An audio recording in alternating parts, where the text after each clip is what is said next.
In 2024, a video was released on one of YouTube's largest military channels that blew up the comments section. A British blogger, who had never sat in the turret of a real tank, declared with absolute certainty that the Indian Arjun main battle tank is a failure. Weak armor, outdated design, a senseless waste of money. The video garnered millions of views, and thousands of people around the world, including Indians themselves, believed every word. But here is what is strange. If this tank is so useless, why spend so much effort to destroy it? Why do American, European, and even Chinese experts repeat the same talking points over and over, as if reading from the same script? Why is the entire world so obsessed with a machine that it itself calls worthless? The answer to this question will overturn your understanding not only of the Arjun, but of the entire global tank industry. To understand what the West is actually afraid of, one must first deal with their main argument. Critics of the Arjun love to talk about armor. They claim the frontal projection is too weak, the layout is poor, and the tank will not withstand a hit from a modern shell. This is where it gets interesting, because these people either do not understand modern warfare or are intentionally misleading the audience. The truth is that any modern two-stage anti-tank system is capable of destroying any tank in service today without exception. It does not matter if you are sitting in an American Abrams, a German Leopard 2, a British Challenger 2, or that very Arjun. If a javelin missile hits your vehicle, the crew dies. This is not an exaggeration or propaganda, but the harsh reality of the 21st century battlefield.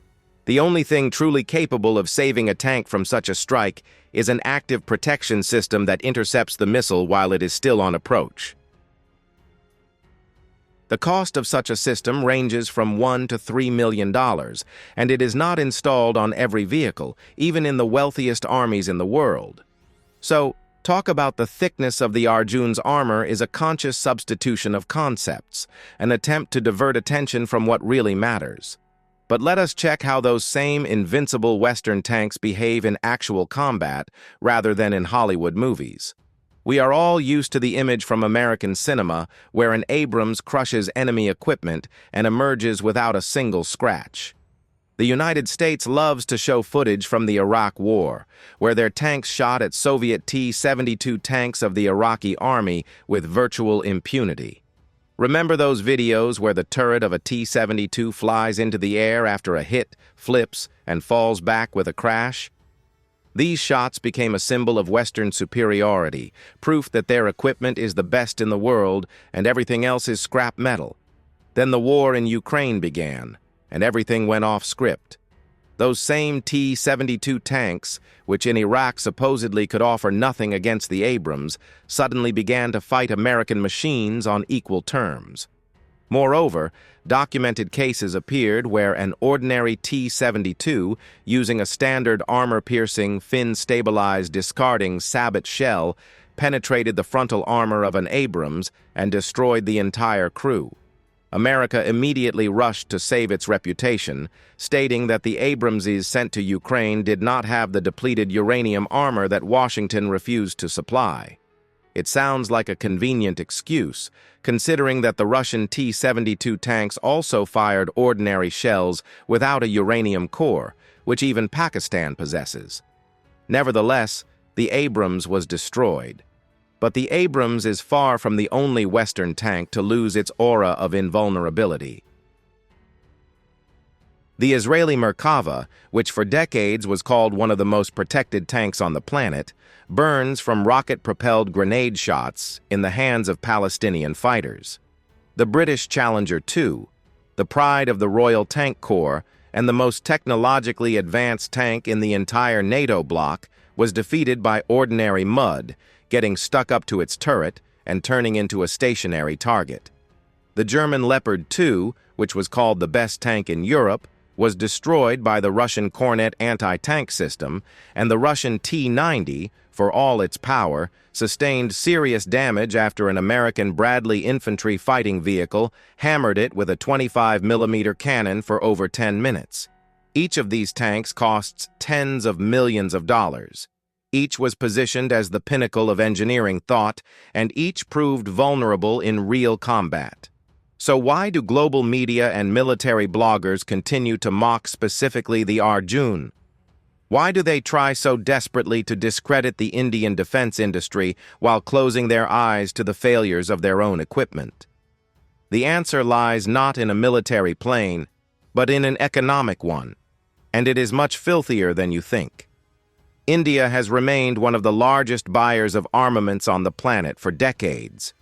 According to the Stockholm International Peace Research Institute, from 2010 to 2020, the country was among the top 3 global importers of weapons, spending billions of dollars annually on the purchase of foreign equipment. Russia, France, Israel, and the United States. They all lined up for Indian contracts: tanks, fighters, helicopters, submarines, air defense systems. New Delhi bought practically everything from everyone. For global arms corporations, India was and remains a true gold mine, a market that no country wants to lose. Now imagine that India suddenly begins to produce its own tanks that are not inferior to Western models. Imagine that these tanks enter the world market and start competing with the Abrams and Leopard in price and characteristics. For Western manufacturers, this means not just the loss of one client, but the collapse of an entire business model that has brought in hundreds of billions of dollars in profit for decades. This is exactly why every step of the Indian defense industry is met with a storm of criticism. Not because the Arjun is bad, but because it is dangerous to other people's wallets. But to truly appreciate the scale of what India has done, one must go back half a century to 1972. It was then that the Indian government made a decision that forever changed the country's defense policy. The Defense Research and Development Organization, known as DRDO, was tasked with creating from scratch a full-fledged main battle tank capable of replacing the aging fleet and ending dependence on foreign suppliers. The main laboratory became the Combat Vehicles Research and Development Establishment in the city of Chennai. The project was named Arjun, after the legendary warrior from the ancient Indian epic Mahabharata, an unsurpassed archer who never missed. The task was colossal. In the early 70s, India had no experience in designing heavy armored vehicles, no school of tank building of its own, and no developed industrial base for producing complex components like engines and fire control systems. In fact, the engineers had to build not just a tank, but an entire industry from scratch. The first years of work were spent studying global experience, forming design teams, and creating testing infrastructure. Work progressed slowly, and by the mid-80s, critics had already begun to write off the project. But in April 1985, the first prototype was presented, and the world saw that India was not joking. The machine weighed about 50 tons, making it one of the heaviest tanks in Asia. The main caliber was a 120mm rifled gun, chosen instead of the smoothbore gun used by most Western and Soviet designers. This was a deliberate decision because a rifled barrel provided higher accuracy at long distances and allowed for the use of a wide range of ammunition, including anti-tank guided missiles launched directly through the gun barrel. However, the path from prototype to production machine proved incredibly long. Tests stretched for years, the design was constantly refined, and the project budget grew like a snowball. One of the main problems was the chassis. The Arjun was created for operations in the deserts of Rajasthan, where summer temperatures rise above 50 degrees Celsius, and sandstorms are capable of disabling any mechanism.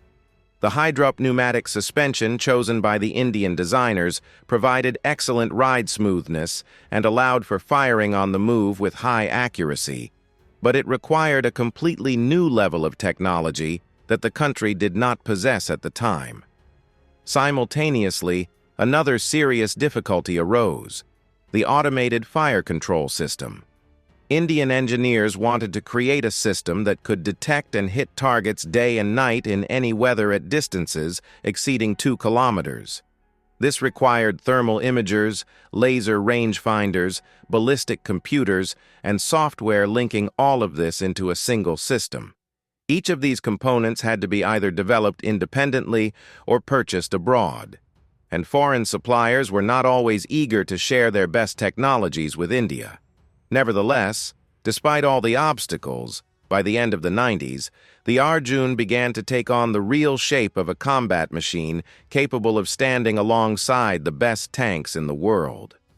In 1996, the government of India decided to launch serial production at the factory in Awadhi. But at that very moment, the project faced a blow that nearly buried it for good, and this blow came from where it was least expected.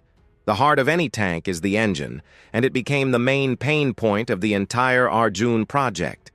Indian designers understood from the start that a machine weighing nearly 60 tons needed a powerful and reliable power unit capable of operating in the hellish conditions of the Thar Desert, where sand clogs any filter and the air temperature turns the engine compartment into a scorching furnace. India did not have its own engine of suitable power, and the choice fell on the German MTU diesel model 838 with 1,400 horsepower, which was supposed to provide the Arjun with mobility on par with the best Western machines. On paper, everything looked wonderful. German engines were famous for their reliability and were used on many combat vehicles around the world, including that very Leopard 2. The contract was signed, the money was paid, and the Indian side expected stable deliveries. But then strange things began to happen. Delivery deadlines were missed time and time again. First, the Germans cited production difficulties, then logistical problems, then the need for additional approvals. Each delay meant months of downtime for the entire program because without an engine, a tank is just a 60-ton heap of metal that cannot move. But that was not all. The early samples of German engines arriving in India turned out to be far from as flawless as advertised. During field trials in the desert, it was discovered that the power units overheated much faster than the declared parameters.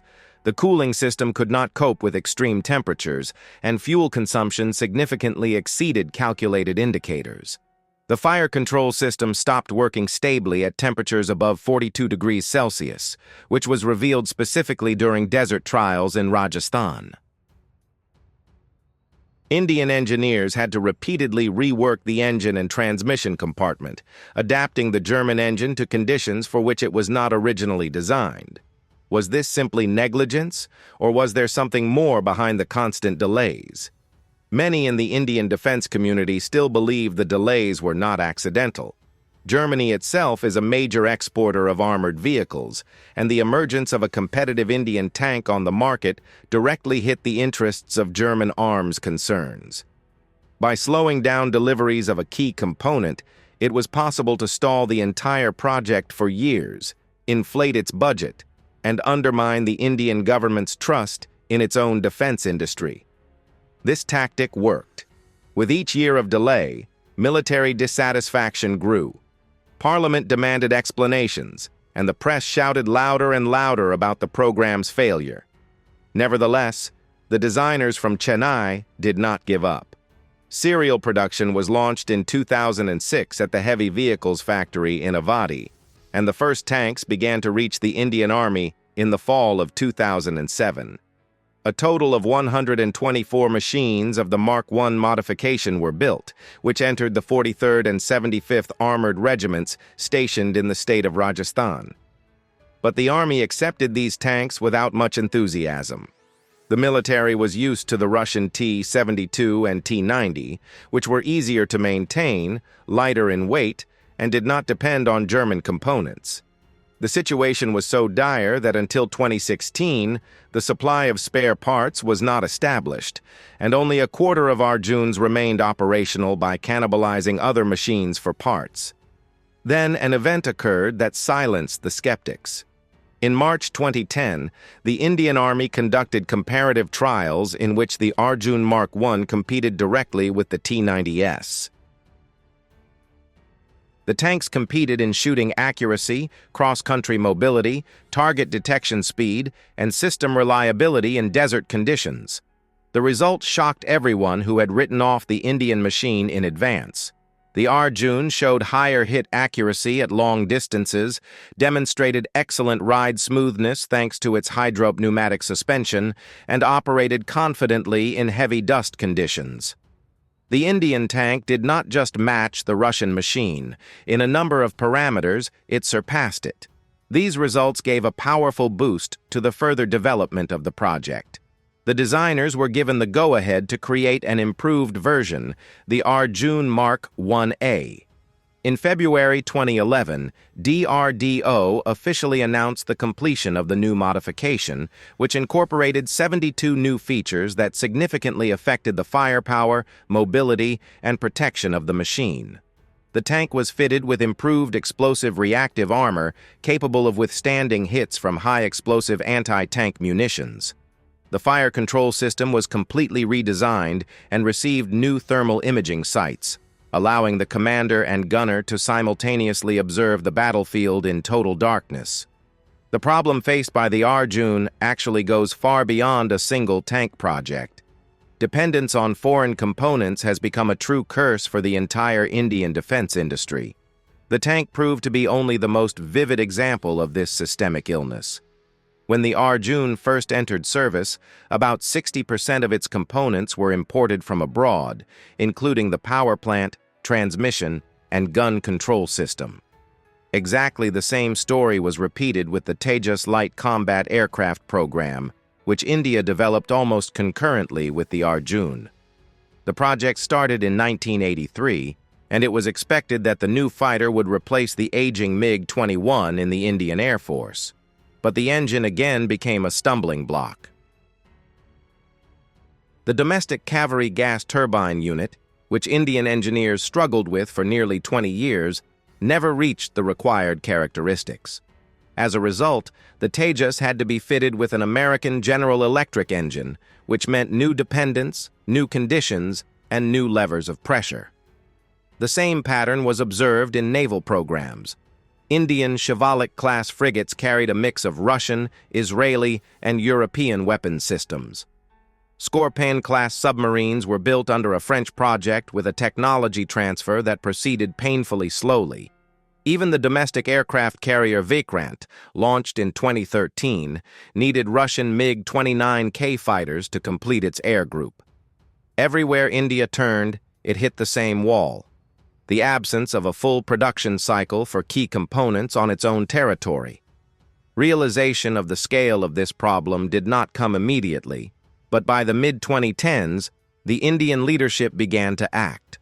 Prime Minister Narendra Modi proclaimed the Make in India program, and the defense sector became one of the priority areas. The government sharply tightened localization requirements for the purchase of foreign armaments and began to invest serious funds into the development of its own industrial base.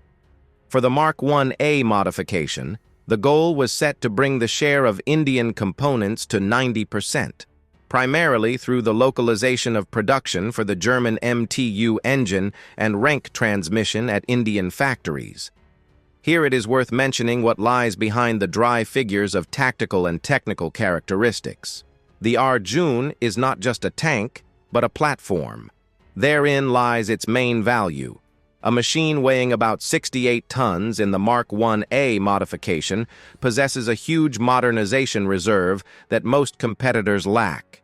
The internal volume of the hull allows for the installation of fundamentally new systems without a radical redesign.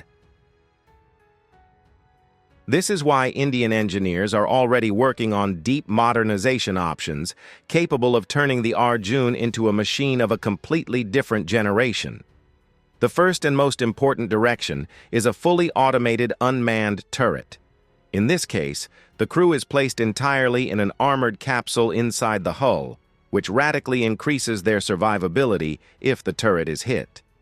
This is the path Russia took with its Armata tank, where the three-person crew sits in an isolated compartment in the front of the hull, and the turret is fully remote-controlled.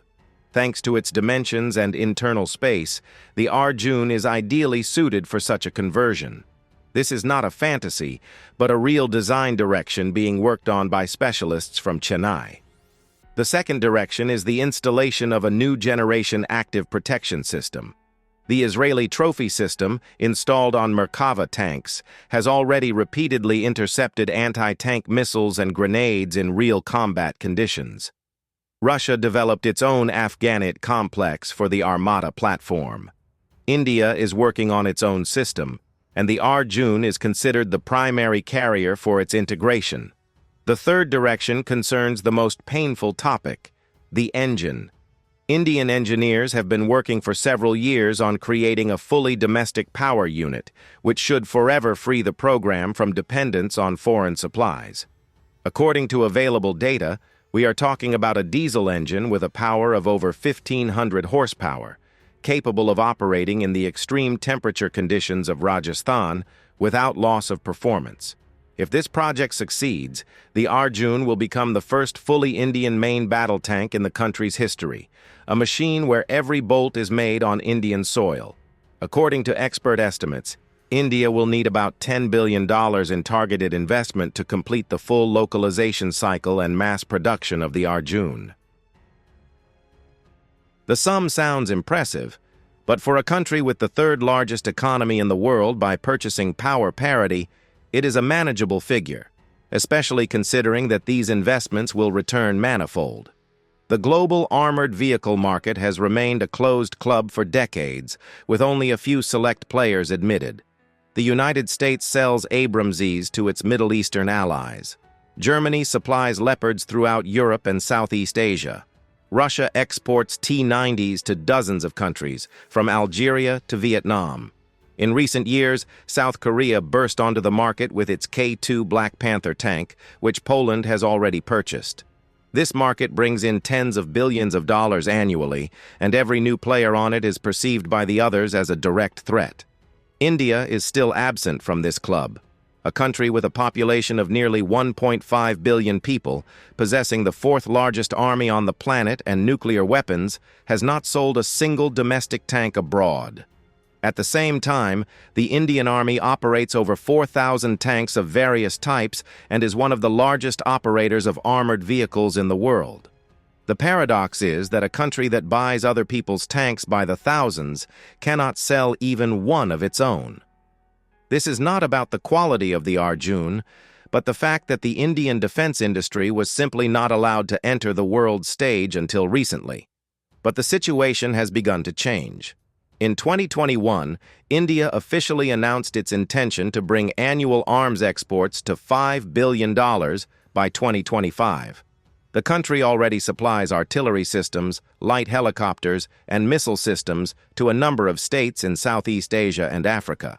In that same year, 2021, the Ministry of Defense of India placed an order for 118 Arjun Mark 1A tanks for a total of over $1 billion. This became the largest tank contract in recent years. The Arjun, refined and freed from foreign dependencies, could well become the flagship of an export breakthrough. Think about it yourself.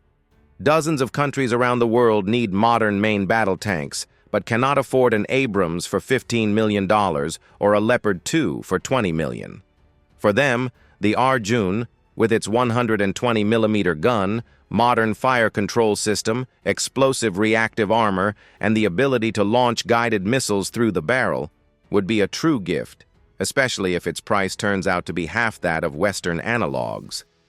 Countries in the Middle East, North Africa, and Latin America, they are all potential buyers, and the volume of this market is measured in tens of billions. Moreover, the profit from exports would allow India not only to recoup all development costs, but also to direct funds toward re-equipping its own army. According to Indian analysts' calculations, a successful entry into the world market could bring enough funds to equip Indian armored brigades with hundreds of new machines, effectively at the expense of foreign customers. The Western monopoly on the trade of heavy armored vehicles would be under real threat for the first time in half a century. This is precisely why criticism of the Arjun in global media does not subside for a single day. But India is already looking further. In parallel with the refinement of the Arjun, work has begun in the country on a completely new generation of tank, known as the FRCV, Future Ready Combat Vehicle. This project involves creating a machine originally designed around an unmanned turret, an armored crew capsule, and integrated active protection systems. In fact, we are talking about an Indian response to the Russian Armada, only taking into account all the lessons India has learned over half a century of the painful journey from the first sketch of the Arjun to the serial production of the Mark 1A. This is the main plot of the entire story. They tried to strangle the Arjun in its cradle by disrupting engine deliveries. They tried to drown it in ridicule by hiring bloggers and experts to destroy its reputation. They tried to make it unnecessary by offering India the purchase of foreign equipment instead of developing its own. No, the project survived.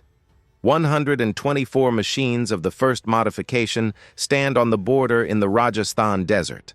118 tanks of the new variant are being built in factories, and the designers in Chennai are already drawing the machine of the future, which will not depend on a single foreign bolt.